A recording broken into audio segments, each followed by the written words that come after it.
स्वागत है आपका हमारे एक नए वीडियो में। आज की इस वीडियो में रविंद्रनाथ टैगोर जी के बारे में जानेंगे, जो एक विश्वविख्यात कवि, साहित्यकार और दार्शनिक थे।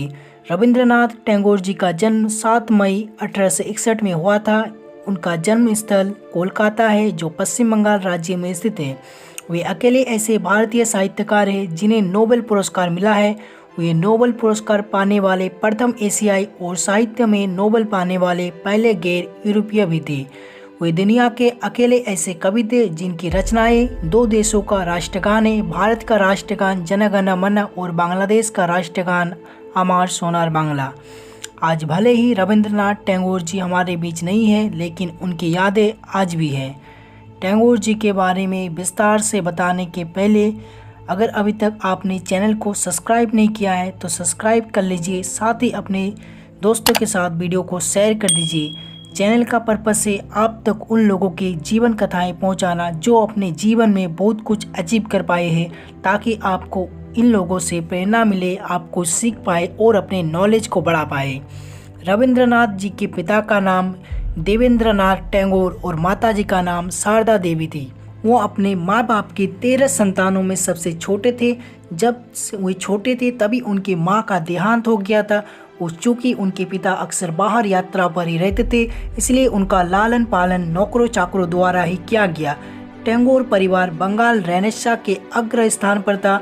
वहाँ पर पत्रिकाओं का प्रकाशन, थिएटर, बंगाली और पश्चिमी संगीत की प्रस्तुति अक्सर होती रहती थी। इस प्रकार उनके घर का माहौल किसी विद्यालय से कम नहीं था। वे अक्सर अपने परिवार के सदस्यों के साथ परिवार के जागीर पर घुमा करते थे। इनके भाई हेमेंद्रनाथ इन्हें पढ़ाया करते थे।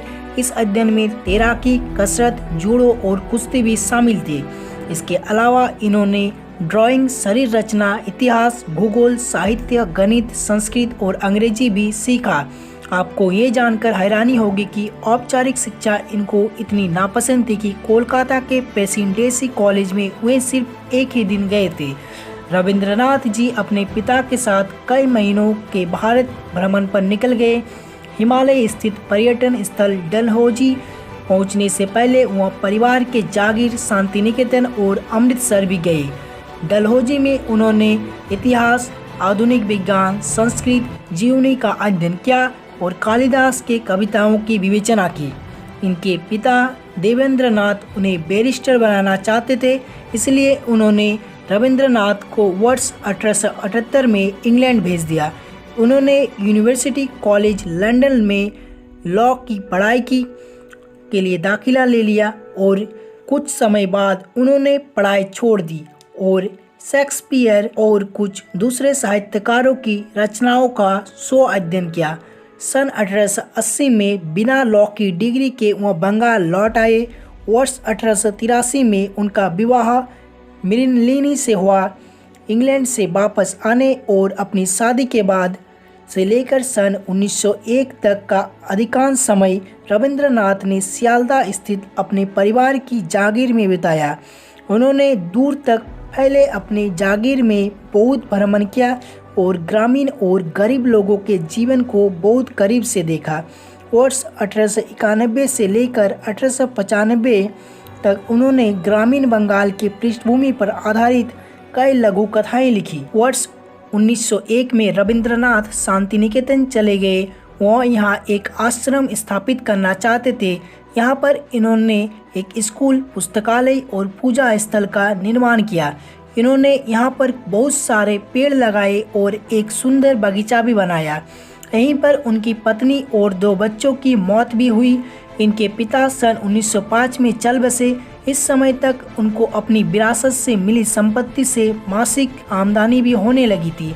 कुछ आमदनी उनके साहित्य की रॉयल्टी से भी होने लगी थी। 14 नवंबर 1913 को रविंद्रनाथ टैगोर को साहित्य का नोबेल पुरस्कार मिला। नोबेल पुरस्कार देने वाली संस्था स्वीडिश अकेडमी ने उनके कुछ कार्यों के अनुवाद और गीतांजलि के आधार पर उन्हें यह पुरस्कार देने का निर्णय लिया था। सन 1878 से लेकर सन 1932 तक उन्होंने 30 देशों की यात्रा की। उनकी यात्रा का मुख्य मकसद अपनी साहित्य रचनाओं को उन लोगों तक पहुंचाना था जो बंगाली भाषा नहीं समझते थे। प्रसिद्ध अंग्रेजी कवि विलियम बटलर यीट्स ने गीतांजलि के अंग्रेजी अनुवाद का प्रस्तावना लिखा। उनकी अंतिम विदेश यात्रा सन 1932 में सिलोन की थी। एक महान कवि और साहित्यकार के साथ साथ गुरु रविंद्रनाथ टैगोर एक उत्कृष्ट संगीतकार और पेंटर भी थे। इन्होंने लगभग 2230 गीत लिखे। इन गीतों को रविंद्र संगीत कहा जाता है। यह बंगाली संस्कृति का अभिन्न अंग है। भारत और बांग्लादेश के राष्ट्रीय गीत जो रविंद्रनाथ टैगोर द्वारा लिखे गए थे इसी रविंद्र संगीत का हिस्सा है। अधिकतर लोग उनको एक कवि के रूप में ही जानते हैं, परंतु वास्तव में ऐसा नहीं था। कविताओं के साथ साथ उन्होंने उपन्यास, लेख, लघु कहानियाँ, यात्रा वृत्तांत, ड्रामा और हजारों गीत भी लिखे।